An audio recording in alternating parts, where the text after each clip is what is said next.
Oke guys, Assalamualaikum warahmatullahi wabarakatuh. Balik lagi di Mas Hanisa. Oke, di video kali ini gue bakal menceritakan sebuah urban legend yang berasal dari negara yang sama seperti La Sayona, yaitu negara Venezuela dan juga negara Kolombia. Mau tahu kan gimana ceritanya? Sebelum kita mulai, bagi yang belum subscribe, mohon di-subscribe dulu ya, agar kalian mendapatkan lonceng notifikasi dan update-update terbaru dari video dari channel ini gitu. Dan juga bagi kalian yang sudah subscribe, terima kasih banget buat kalian karena kalian telah membantu channel ini supaya lebih bagus ke depannya. Sebelum kita mulai ke videonya, let's turn off the light.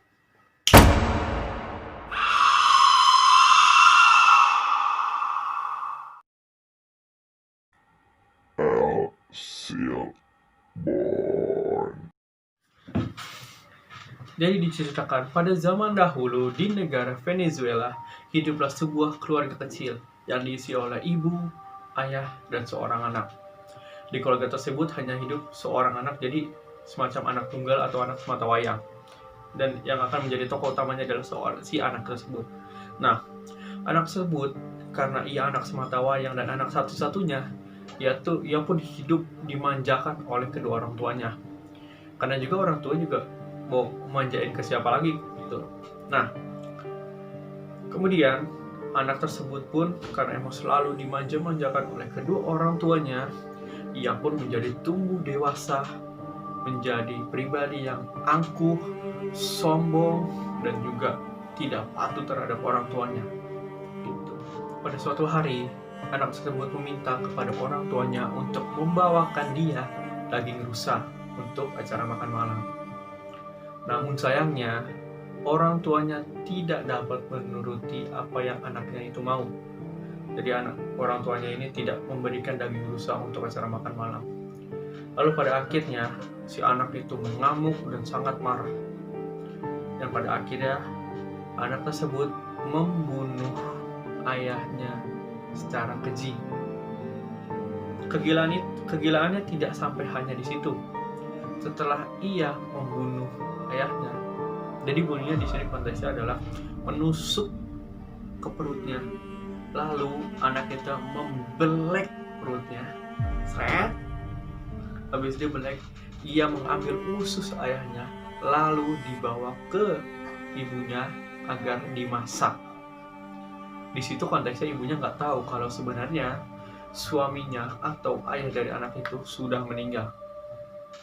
Jadi kita bayangkan begini, kita lagi ada di acara makan malam, ada ayah, ibu, dan anak. Ketika lagi acara makan malam, mereka ini mengatakan kepada anaknya kalau kita nih nggak bisa ngasih daging rusa begini. Akhirnya si ibu ini berinisiatif untuk memasak makanan lain untuk mereka makan. Akhirnya si ibu ini pergi ke dapur, tek. Nah, habis pergi ke dapur, tinggal mereka berdua kan, ada ayah dan anak.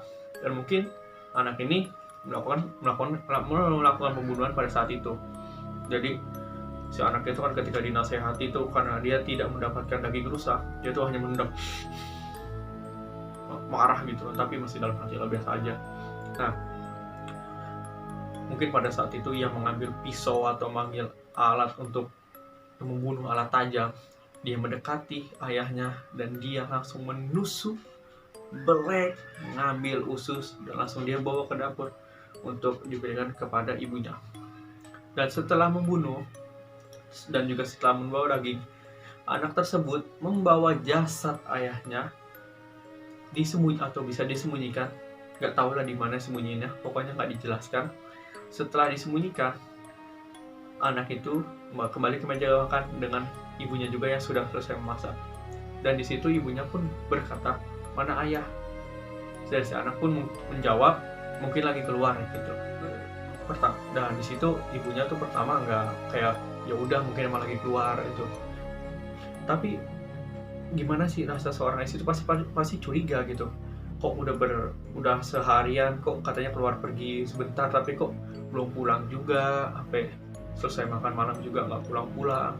Akhirnya si ibu itu menaruh curiga terhadap anaknya kan, karena emang ibunya tuh tahu sifatnya si anak tersebut, dia bandel yang minta ampun lah. Tapi ya gak kepikiran juga sih ya kalau misalnya sampai ngebunuh gitu. Tapi ya udah, singkat cerita, akhirnya ibunya pun menemukan jasad ayahnya yang sudah, mungkin anak tersebut dia nyimpen di gudang atau di mana, yang akhirnya ibunya tuh mengetahui kalau jasad ayahnya itu tinggal tulang belulang. Langsung kejadian itu ia ceritakan kepada kakeknya. Lalu dengan marahnya, dengan murkanya, sang kakek lalu membawa anak itu dan menyiksanya, mencambuk di punggungnya. Rasanya dicambuk gimana sih boy? Kacau dah. Nah, kakeknya itu mencambuk hingga anak itu hampir tewas.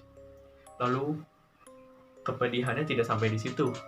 Setelah ia cambuk-cambuk, ia pun menuangkan air cabai dan lemon.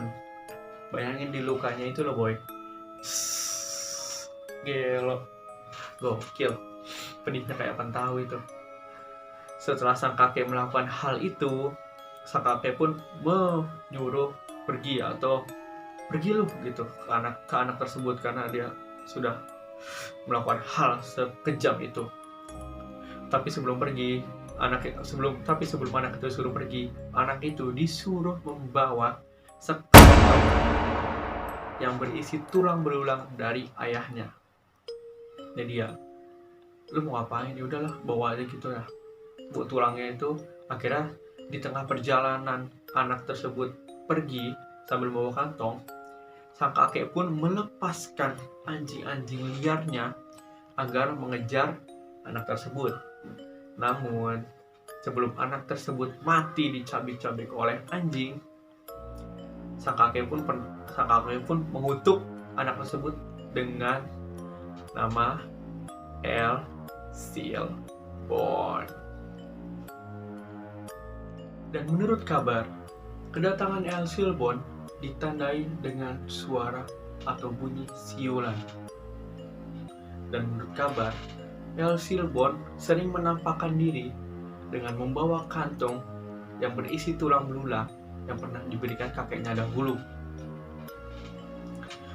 Dan dipercaya juga, El Silbon sering sekali memasuki rumah warga, rumah penduduk, dan dia menebar tulang di sana lalu menghitungnya kembali. Dan dipercaya jika salah satu anggota keluarga yang tidak menyadari kedatangan El Silbon, maka salah satu anggota keluarga akan meninggal dunia. Dan juga sebaliknya, jika anggota keluarga menyadari kedatangan dari El Silbon, maka dipercaya akan mendapatkan sebuah keberuntungan. Misalnya seperti ini, pada hari itu orang tuanya tuh bisnisnya sedang bangkrut, sedang menurun. Misalnya sedang seperti itu, terus anaknya suatu ketika lagi pada tidur, terus anaknya ini melihat penampakan dari El Silbon sedang memasuki rumahnya dan sedang menebar tulang. Jika anak tersebut melihat ada El Silbon, maka dapat dipercaya akan merubah nasib keluarga itu, yang tadinya misalnya bisnisnya bangkrut atau apa, akan berubah menjadi sangat untung gitu boy. Itu menurut diskursus sosial. Oke guys, mungkin segitu dulu aja video tentang El Silbon, urban legend dari negara Venezuela dan Kolombia. Dan kalau kalian tahu, ini gue pakai jaket custom ya. Kalau misalnya kalian juga mau custom kayak gini, jadi kan ini ada foto gue sama cewek gue, Hanisa. Jadi nanti kalian bisa cek di Instagramnya di tada. Nah, kalau kalian mau custom kayak gini, sumpah guys, ini murah banget dan pengerjaannya pun cepet banget, bisa sehari jadi. Kalau misalnya kalian mau, nanti tinggal cek aja di Instagramnya dan chat aja sama adminnya dah. Mau gini jaket gitu, custom. Dan gue juga lihat packagingnya juga bagus banget di pakai kardus gitu. Wah, cocok meong. Oke guys, mungkin segitu aja dulu videonya. Terima kasih yang sudah menonton video ini sampai akhir. Dan kalau kalian juga mau request lagi tentang urban legend apa yang bakal gue bakal bahas di video selanjutnya. Oke, see you in next video. Bye bye. Assalamualaikum warahmatullahi wabarakatuh.